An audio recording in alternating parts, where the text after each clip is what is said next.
Welcome to the Relationship Diversity Podcast, where we celebrate, question, and explore all aspects of relationship structure diversity, from soloamory to monogamy to polyamory and everything in between, because every relationship is as unique as you are.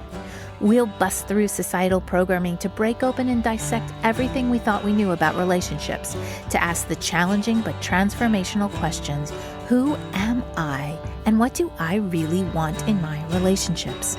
I'm your guide, Carrie Jaroslaw, best-selling author, speaker, intuitive, and coach. Join me as we reimagine all that our most intimate relationships can become. Today's episode is an offshoot of our conversation series that I'm calling Lived Experiences. In it, we hear life stories from the people who live them with the intention of cultivating understanding, empathy, and connection. There's such power in storytelling, which can also create an opening for self-reflection and awareness. My guest today is L L Kirchner, a former journalist and writer who shares her experience with relationship diversity in the wake of her divorce, her time spent in a sex cult, and so much more. But first, a little about her. L L Kirchner is an award-winning screenwriter and author of 2 memoirs, including the forthcoming Blissful Thinking, a memoir of overcoming the wellness revolution. A book critic, essayist, and reporter, Kirchner was once simultaneously the religion editor for an LGBTQIA+ paper, dating columnist for an alt news weekly, and bridal editor for a society rag. Her writing has appeared in Shondaland, The Rumpus, and The Washington Post, among numerous other publications.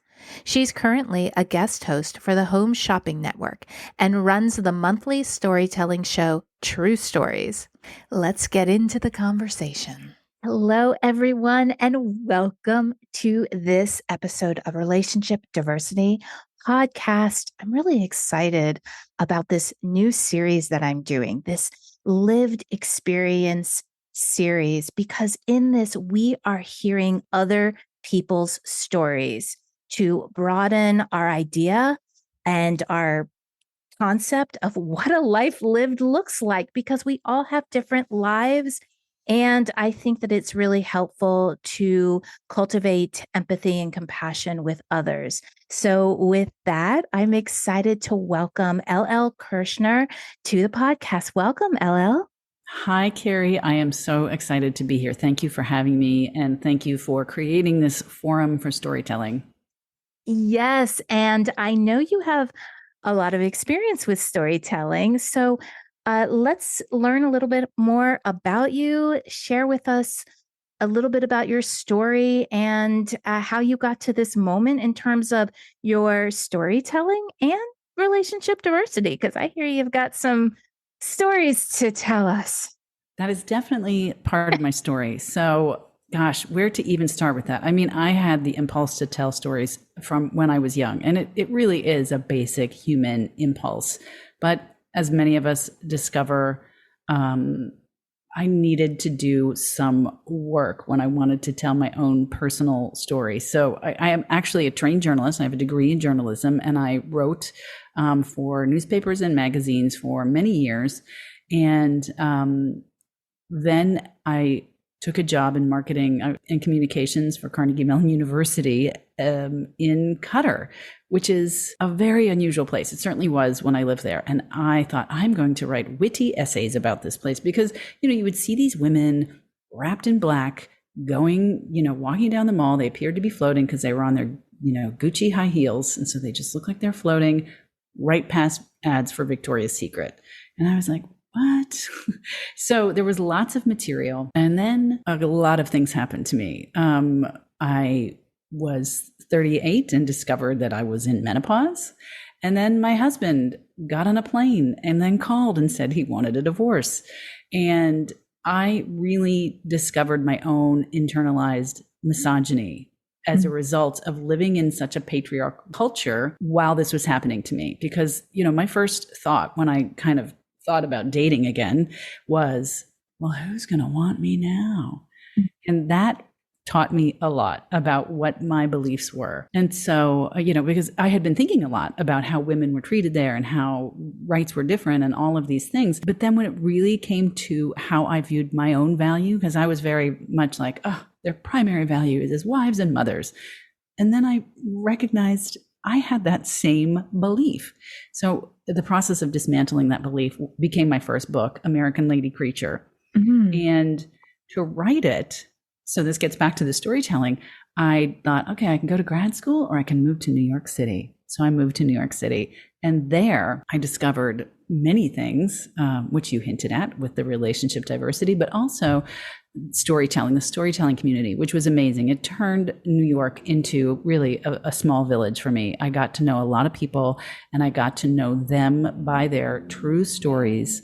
And that just changed everything in multiple ways. So for one, it enabled me as a writer. I had hundreds of pages that ended up on the so-called cutting room floor because when I was writing, especially as a journalist, I found so many things externally very fascinating and important, but they weren't really moving the story forward. And when you get up on stage and you try to tell your story to a group of people or at a dinner table, at a toast, when you're trying to hold people's attention in any setting, right? You quickly find out what people don't understand, what bores them, and what they want to hear more about. So it became a way to sort of edit my book. It was less expensive than all the classes I was taking because I was certainly taking a lot of classes. And wow, it really changed everything. And what I've come to learn through different studies that are out there and my own experience is that a story well told connects people because we have an expectation of a story having an arc, a beginning, a middle, and an end. And we also have, along with that, emotions get activated. And so if you kind of begin a story and then just wander off, you don't get that same level of connection. So really, there was the art of learning how to present myself as the main character in the story, which was a lot harder than I thought that it would be. Yeah, because I think a way to connect, which I love that storytelling in its most effective form is about connecting people. Mm-hmm. That there's a level of vulnerability that I think is necessary to open yourself, to open up yourself to other people coming into your story instead of just presenting your story out there and pushing people away. Absolutely true. And presenting is a big thing. So I run a monthly storytelling show now where I live in St. Petersburg, Florida. It's called True Stories. And I'm always making a big deal about, this isn't a performance. This is not a TED Talk. Just make a little movie in our minds about what happened to you. And that's so powerful because when you sort of take yourself away from trying to perform your story, you have more of an opportunity to relate. You're relating your story. And that's really what it's all about. I think it makes a huge difference. Yeah. So I'm curious with your storytelling experience, a time where maybe you were closed off to someone in the beginning, but through their story, opened up to understanding more about who that person was and maybe releasing judgment about that person. Do you have an example of that? I have a great example. It's funny that you would ask that question because it really, there's a scene in the book after American Lady Creature came out, or during the process of that, I was still processing what had happened with my ex ending our marriage over the telephone in what was a surprise move. I did not know that was, it's not like we'd been discussing splitting up. He just laid it on me. And because he was in another country and I was not around friends or family, I was really in a vacuum of like, what is wrong with me? And I became obsessed with that question. And being obsessed with that question is really damaging. Yes. And I went on a sort of a self-help quest, as it were. And the problem really was the question. I don't think there's anything wrong with wanting to improve ourselves and our responses to life.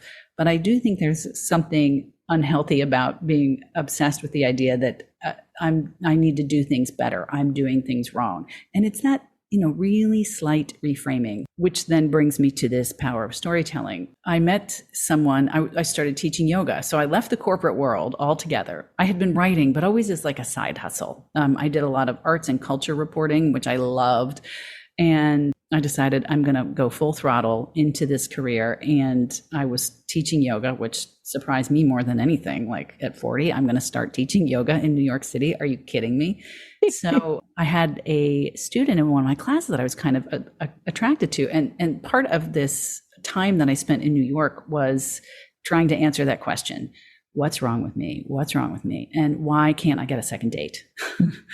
Now, it might not surprise you to hear it now that somebody who's running around thinking, what's wrong with me? What's wrong with me? And then can't get a second date. You might think, well, yeah, duh. Like that's not really attractive energy to bring onto a date.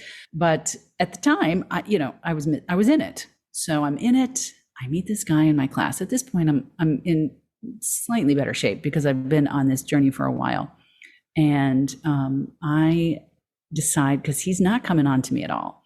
Oh, and by the way, he wasn't a student in my regular class. This was a class that I was substituting. Mm-hmm. So I'm such a nerd. I feel like that's very important to mention because you shouldn't cross the student-teacher boundary, right? So anyway, the way that I asked him out was like, I was working on an article for the New York Post, I think it was, about vacation sex stories. Mm-hmm. And I asked for his, and he invited me to listen over a drink. And I was like, yes, this is what I was hoping for. Finally, we're going to go out. Because I could, I was getting a bit of a vibe, but he never made any kind of a move. So we're there at the restaurant/bar on the Upper East Side. And he's being super attentive. He's making sure that my glass is filled and all of these things. And then finally, he tells me that he and his partner are polyamorists. And they organize sex parties. And I was like, what are you talking about? And he told me that he was going to have one and would I write about it? And that's why he wanted to go out with me. And I thought, well, great. What is so wrong with me? Right? I went right back to that. Right. And the beautiful thing was that he then went on to explain to me about polyamory. It's not that I hadn't heard of it. I mean, I had lived in Qatar, where the land of polygamy, which by this point I was thinking, well, I think it's maybe a little kinder to keep the old wives around, because that's how bereft I was. I had even suggested to my ex-husband, well, what if we stayed married but started dating other people? Now, I didn't really have any kind of a background of polyamory, or really, it wasn't big in the zeitgeist at that moment, but I was living in a culture where kind of that was what happened. And I just felt like he was my best friend.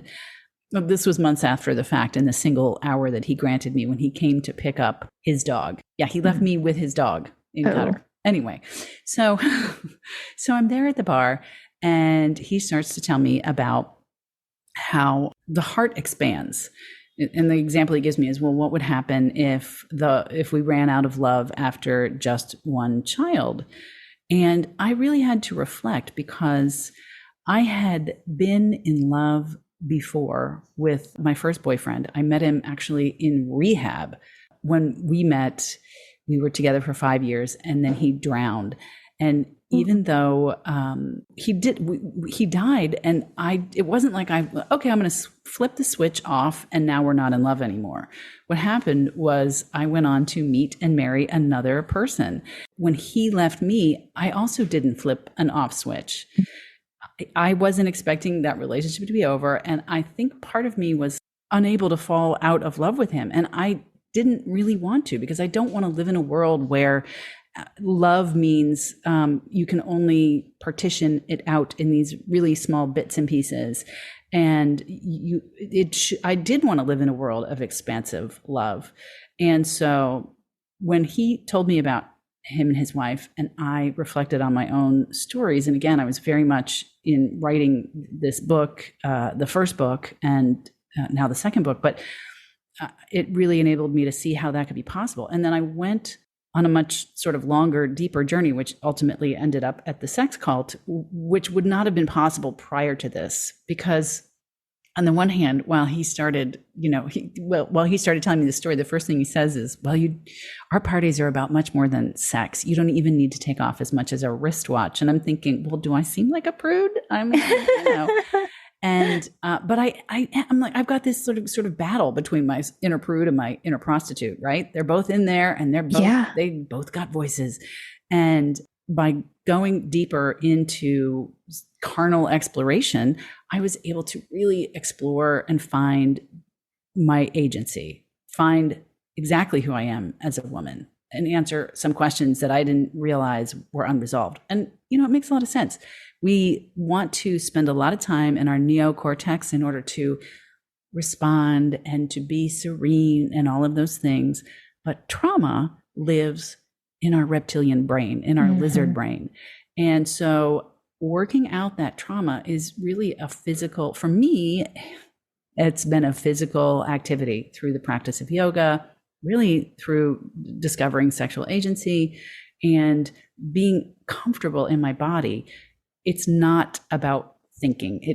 Doesn't happen in the neocortex, that kind of healing. It's interesting because when you talk about, that you couldn't turn off your heart to your first boyfriend and to your first husband, and, because love isn't in the head, it's, somatic, it's feeling, it's in the heart, and it doesn't necessarily respond to, okay, we're not in relationship with that person anymore, so just turn off, just stop. And so I can see how that story and that introduction into polyamory could infiltrate into other areas of your life and other questioning.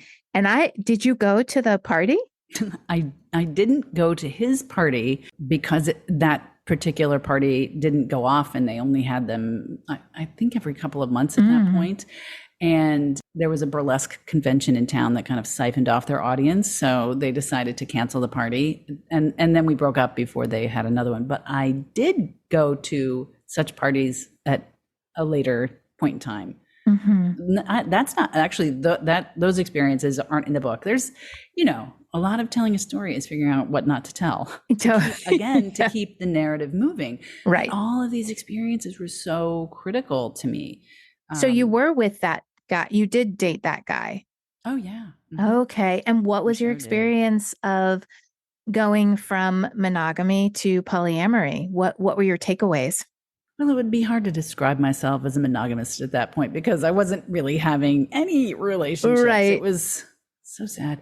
But I figured out pretty early on that we weren't the best match, but I was also really determined. I thought, well, this guy manages his wife and multiple other lovers, and she manages him and multiple other lovers. And, I'm going to go in here Margaret Mead style and figure it out. See, what is it that they do that makes this possible? How is this so different from my experience? But, ultimately it wasn't right. If it doesn't work, it doesn't work. And my sober mentor at the time actually suggested, why don't you just go onto an adult website and put it out there that you're looking for casual sex? And I was, honestly, here comes the inner prude. I was like, but I'm not. But then I really had to recognize, oh, yes, I actually was, because this was, the book was coming out. This was, the first book, and I had, I was teaching. I was trying to I had like 5 different jobs. I had a lot going on, and I really wasn't open to have a relationship. And one of the things that the guy I'm calling it a sex cult because that's how a lot of people would refer to it, but Osho, which was described in that Wild Country documentary a few years ago, it's a commune that's named after the guru Osho. And they had a branch in Oregon and they had one in India. I went to the one in India many, many years before this documentary came out. I did not know the story of this cult in Oregon that got actually quite a bad reputation for trying to put poison in the local food supply. Oh, yeah. You should look that doc up if you haven't. That sounds really interesting. But I was very attracted to going there because they had so many new age healing modalities on offer at this place in India. And one of the things that at one of the workshops that the leader said was, you never pick the wrong person. He just kept repeating that over and over because so often people would say that, oh, I have a broken picker. I just keep picking the wrong guy, that kind of a thing. And it brought me back to really what Willie had been telling me. And I was thinking of that, very common saying, you point a finger and you have three fingers pointing back at you, because it's very easy. I would think to myself, the lazy thinking was, oh, I'd keep finding these unavailable men. And actually I was unavailable. So I did that whole adult website experiment. And lo and behold, I discovered that I really enjoyed dating a lot of different people. And not necessarily casually. I mean, I dated people who, we could be sort of in each other's lives. It wasn't this anonymous kind of experience. But what really happened was that I discovered the value of radical honesty, because there was no point right off the bat. When I finally decided I was going to do it, I was like, well, I'm certainly not going to bother pretending anything. Like it's kind of like, if you're going to show someone your house as an apartment, as opposed to trying to sell it, you're going to say, okay, this is wrong, that's wrong. Whereas if you're trying to sell it as a house, you're like, look at my fabulous house. Right? But you want to kind of manage the relationship of the tenant that you're going to have, or of the tenant that you're going to have an ongoing relationship with, as opposed to if you want to sell the house. I'm not saying you're trying to hide massive defects, but you don't put the worst part out there. Right. Well, I recognized, I was really more looking for tenants than buyers. So. Well, I think that's a really great practice of radical honesty, but also I wonder, was there compassion in there as well? Because sometimes we can be radically honest and hurtful, which I'm sure you wanted to not be. Carrie, none of it. I don't think most people want to be hurtful in their communication, although we don't learn a lot growing up about how to communicate effectively. So sometimes we're stumbling our way into learning how to communicate more compassionately as we go along. In my family, we used honesty as a sword. I used to think of it that way. But that was not at all what I meant. It wasn't about, and in fact, this was the main learning of the book at the end of it, instead of to constantly be looking at what's wrong with me, to sort of say, hey, what's right with me? What am I doing well? Yeah. Classic cognitive behavioral therapy, right? In fact, it was a therapist who gave me that tool. I would constantly berate myself, and she would say, do you ever comment when you do anything right? I had tried affirmations, didn't work for me, because I was like, that is false. I hate it. When you say, I am wealthy and powerful. Well, wait a minute.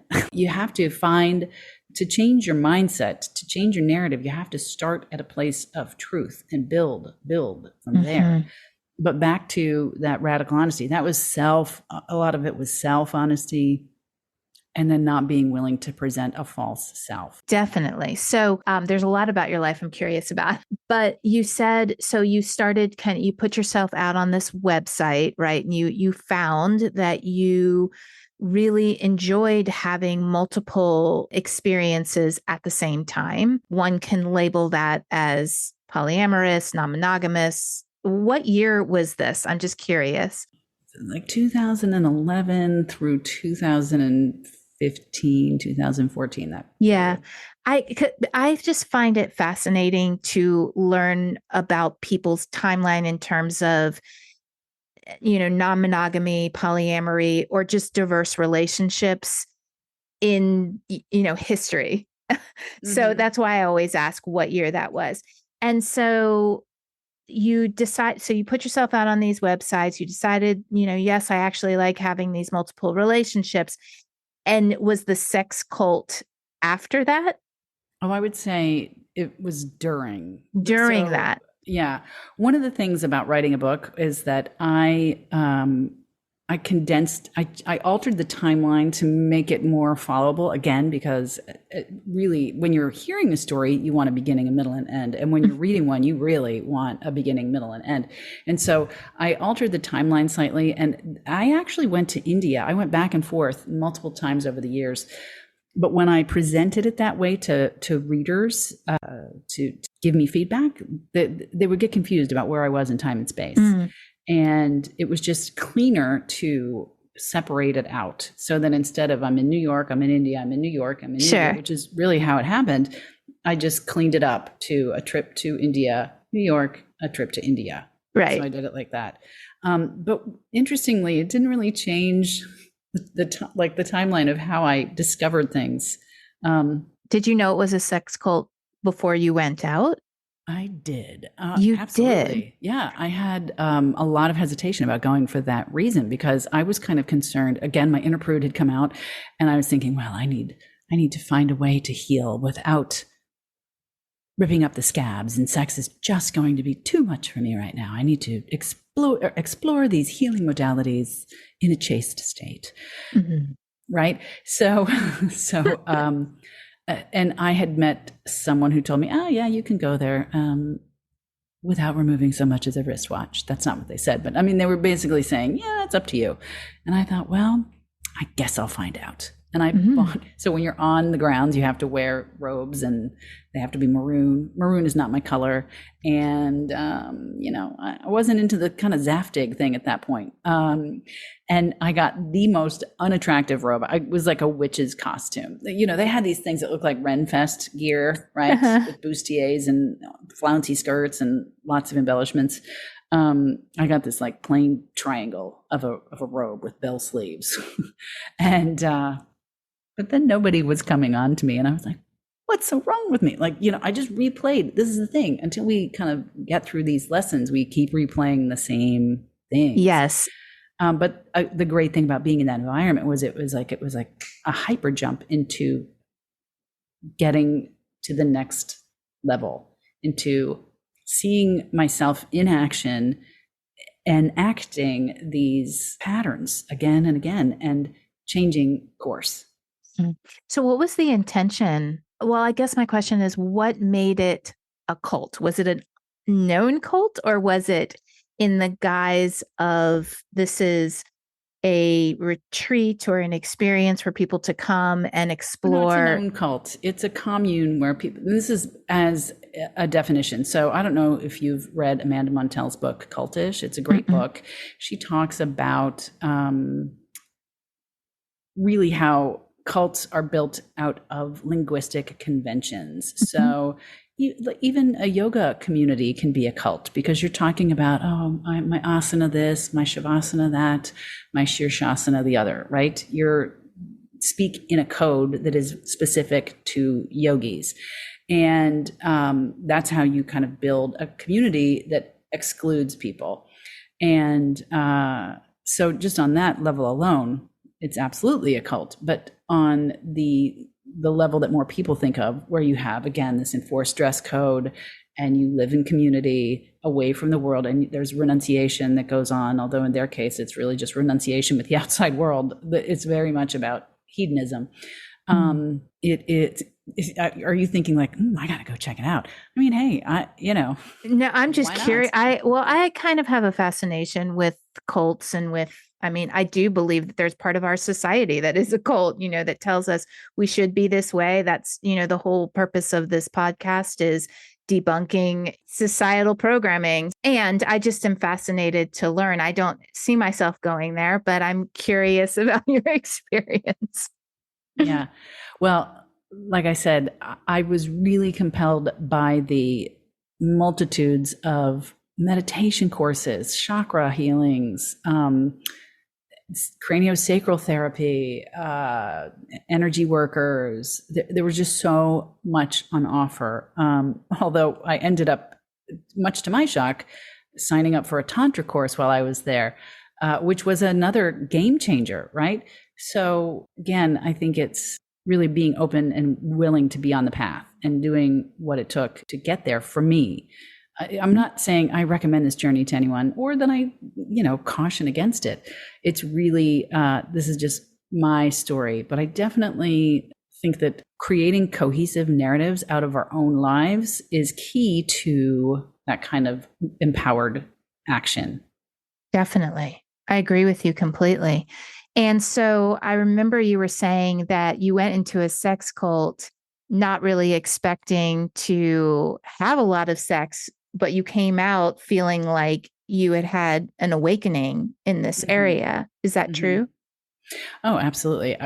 Like I said, I was really planning on not having any sex at all. I had the least sexy maroon Right, with robe. everyone there, but the energy, the openness, the healing that was taking place made it all very compelling, and I really wanted to kind of put in action, as it were, the different things that I was learning. And how has that influenced your relationships since that time? Oh, well, I don't know if I would have a relationship now if it weren't for that. So I wasn't thinking that I would end up getting married again, but I did. That's how I ended up kind of staying in Florida. And when I got to meet my husband, I had all this knowledge that I had accrued, the person who would become my husband, right? One was radical honesty. The other was this idea of that, and this has been given to me in at the Osho ashram, which was when you meet someone, we speak of falling in love. Well, energetically, that's terrible. You should rise in love. When you meet them energetically, it should make you rise. And that was a revelation for me, because I had come from such a toxic family environment that notion, if someone didn't kind of bowl me over immediately energetically, then I thought, well, things are good, right? The idea that someone could actually make me bigger and more hadn't occurred to me so much, except during sex, right? In sex, you feel that. That's going to happen in the circumstances of consensual sex. But the other thing really that happened was, well, one of the meditation circles that I was in, someone was talking about, we speak of like how good we want to feel when we're in love. But the thing to look for, and I wouldn't have been in this meditation circle if it weren't for these previous experiences, although this didn't happen at the sex cult per se, was we speak of feeling great, how great someone is going to make us feel. But I had to learn to I had to be able to find someone I trusted to actually make me feel terrible. My first reaction to that was like, what? What are you talking about? But the more I kind of chewed that over, I saw the truth of it. Because over a relationship is not all sunshine and roses. You're coming together with another person with all of their own needs and wants that are going to be naturally in conflict with yours. And so you will hurt each other. Now, do you trust that person to hurt you? Boom. I was like, wow. Powerful. That's very powerful. Because if you don't, then you withhold parts of yourself and create a relationship of disconnect instead of connection. It really perpetuates the fight or flight mode. But in my family, we were locked into the fight mode because my parents didn't get a divorce, weirdly. Yeah. His choices, choices people make. And I am inspired by listening to your story and hearing that, you talk about, like in storytelling, we want a really clean beginning, middle, and end. And I get that. I understand that. And life is not that. So if we try and fit our lives into this very clear cut, this is where I started, this is where I am, this is where I finished, we are missing kind of the excitement, the joy, the scariness, the journey of the fluidity of life. It's just, we do travel these very windy roads to get to where we are. And when you, though, go through all of the lessons that you learned through each experience, you can kind of see more of a clearer path to where you are, that this experience taught you this, which then led to this experience, which you couldn't have learned whatever that lesson was without the previous lesson. So it's really fascinating to hear that story and to make those connections, but also knowing that life is so fluid. Life is definitely fluid. And there's a Buddhist saying that basically life is suffering. So I don't think you can avoid the juicy, the gray, the weird, the offbeat, right? I do think that is going to be part of our existence. But I also believe that it's part of everyone's existence. It's, for me, very important not to be stuck there. Yeah. To, again, have that ability to step out of myself, step out of my archetypes, and almost to see myself as a character. I do that through writing. That's why I have these 2 books, and through storytelling. I have a free storytelling course for people if they're interested in telling stories. And I really think that I offer a lot of tools for helping you dig through the muck, but you don't lose it. That was a concern that I had. And I can remember once talking to my meditation teacher and being sort of like, well, what about me and my preferences and what's going to happen to all that if I get too, too zen? And the same thing I actually later worried about with storytelling, like, am I going to sort of overwrite truths? And he kind of laughed it off and he said, you're still going to be you, no matter what. And so that journey of coming to accept the me that is my essence was, he told me that was very early on. I don't even think that scene's in the book anymore. At one point it was definitely in the book, but I sort of, you again, to your point, Carrie, you look back and you say, well, geez, that was all there. Yet what you just said about acceptance, I think, is the key to moving through those struggles, those challenges, is accepting our feelings. Because then we're, if we tell ourselves, I shouldn't feel this way, I should feel differently, then it creates a lot of resistance and keeps those struggles real and present. If we allow ourselves that moment to just accept where we are and what we feel and allow ourselves to be who we truly are, then that creates some movement. And so I want to go into your upcoming book. You've got your second book coming out really soon, September 26th, I think you said. Yeah, that's right. Yep. Yay. And it's called Blissful Thinking, a memoir of overcoming the wellness revolution. Tell us a little bit about that.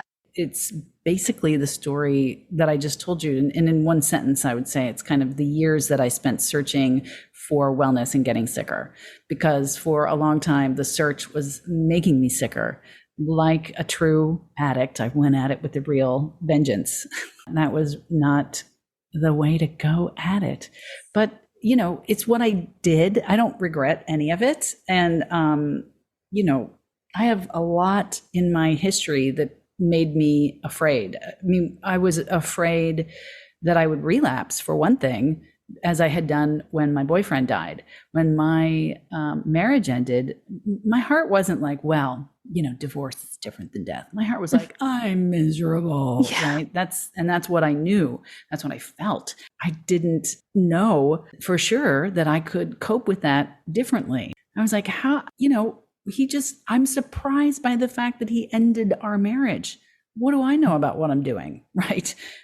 I may be on my way to because one of the things that I had discovered before when I looked back at my relapse was that there were lots of other signs that told me I was on my way to relapsing, right? And it was the same in this case. Or, I felt that I needed to do that due diligence and really figure out, what did I miss here? And what am I not knowing about what's going on with me that this could happen? And, when I drink, it's bad. I first got sober when I was 19 years old. And by then I had already been institutionalized multiple times, had alcoholic hepatitis and a bleeding ulcer, right? So it's like, wow. I'm a serious drinker and a garbage head with drugs. I'll just take anything, anything. And when I had my relapse, all the terrible things that had happened to me before, except for the hepatitis and the ulcer, but I had very similar terrible experiences, only they happened faster and harder. And I thought, oh Lord, if I relapse again, what's going to happen now? One of the things that they say is that your disease progresses even if you're not drinking. So if you're drinking in your 20s and you're having trouble making class, in your 40s, you could be right immediately into daily drinking, not able to do anything else, right? So the disease progresses. I think that that's really powerful that you were seeking wellness, but you just were getting sicker. If you were to remember, you talked about this shift from thinking, what is wrong with me, to what is right with me, or what am I good at, which I've gone through that similar shift because thinking what is wrong with me, right? You already said you go down that rabbit hole and then everything is wrong with me. And then it's really important when you shift and you start to look at what is good with me. What am I? What do I feel good at? What do I like about myself? That starts to shift. You say you have a one takeaway for anyone considering self-help. What would you encourage people from your experience to do if they're seeking wellness so that they don't get sicker? Well, it's just that. Look for what you're doing right on a regular basis. Look at what's right with the world. Look at what's right with relationships and go toward that. Don't get caught up in the belief that you can or should fix a problem, right? So this was, again, going back to relationships, really useful in my relationship, because when you first meet someone, you may notice, oh boy, they do this or they do that you may not be accustomed to or might even not like that much. Well, if you get focused on that, that's what you're going to see. You're going to be thinking about that bear in the room, right? It is so true. Yes. Or you could look over there at all of the other wonderful things, because you know that you have bears of your own, right? Right. That's really helpful and very timely for me, because I have been in the inquiry really solidly over the last even just 2 weeks of how much I do tend to focus on what is wrong than what is right. And it has to do for me with the stress in my life, or when I'm not prioritizing self-care and time for reflection, and I get into just do mode. I just got to keep going and moving forward, getting all the things done. Then I tend to fall into that a little bit quicker of looking at everything that's wrong. So I really appreciate even this as another reminder in my life to be focusing on that which is good, that which is right, and going in that direction. So that is really helpful. So how can people get your book once it comes out on the 26th? They can pre-order it, right? They can pre-order, but if I could really quickly just touch on the whole self-care thing, because one of the things that I did was I put together a quiz of all of these different styles of meditation, and I go through this sort of list of questions to help you gauge what might be your most optimal style of meditation. I can link to that. I'll definitely put a link to that. But because the idea is really to make that time, but make it something that's not torture, right? If sitting in silent meditation is torture to you, then don't do it. Yes. There are lots of types of meditation. And for me, that was like, what? I can do something else? The book, you're right, it's coming out September 26th. It's available for pre-order everywhere. I can send you a link, because I'm also going to offer for anyone who pre-orders a book, a workshop called Unstick Your Magic, with asterisks for the eyes, because I was going to call it something else, but then you can't really say that. Yes, I know where you're going with that. Right. So I created this workshop. It's an 1.5-hour Zoom that I'll give to help move through and move past creative blockages. And it's really for anybody, whether you're a writer, but you will come away with fresh ideas to use in business, in life, in writing projects, in movie projects, whatever it is. And I have a link I can give you for that. They're both off my website, llkirchner.com, that will help get pre-orders going. You can pre-order from there and then come back and register to be in the workshop. That's great. We'll have all of those links in the show notes. So go pre-order her book, because you get this free workshop. And I think that even if you're not feeling stuck, anything to get those creative juices flowing can serve you, whether you're doing something that you would define as creative or not. Life is creative. So even busting through blocks that are keeping you from creating and stepping into the life that you want to live, this could help with that. So please go pre-order her book and sign up for that webinar. It sounds amazing. This has been really insightful. I love everything. Your story is very inspiring and has really helped me in a lot of ways connect certain areas of my life to create some more flow and healing within it. That is a beautiful thing. And I will also send you a link to the free 5-day storytelling course. So if you want to work on that, it does get doled out over 5 days, but it's exercises you can do in 15 to 20 minutes to really come up with narratives around things that might be bothering you, because it's those untold stories that can drive our actions too. I would say like that's a form of self-care right there. Journaling and moving through blocks in your mind and getting things out on paper is a form of self-care, which I define as just a connection to self. It's just the time that you take every day or 3 times a week to just say, how am I doing? What's going on with me? What's happening? How can I better support myself and advocate for myself? So this sounds like a perfect course. Thank you so much for sharing your stories with us. Until next time. Thanks so much for listening to the Relationship Diversity Podcast. Want to learn more about relationship diversity? I've got a free guide I'd love to send you. Go to www.relationshipdiversitypodcast.com to get yours sent right to you. If you liked what you heard, please subscribe to the podcast. You being here and participating in the conversation about relationship diversity is what helps us create a space of inclusivity and acceptance together. The more comfortable and normal it is to acknowledge the vast and varied relating we all do, the faster we'll shift to a paradigm of conscious, intentional, and diverse relationships.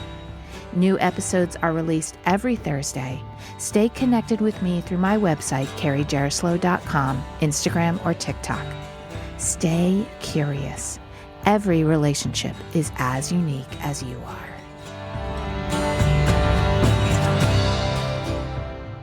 Are you feeling stuck or unfulfilled in your intimate relationship? Do all your relationships end in the same way? Do you feel like you've lost the spark in your current relationship?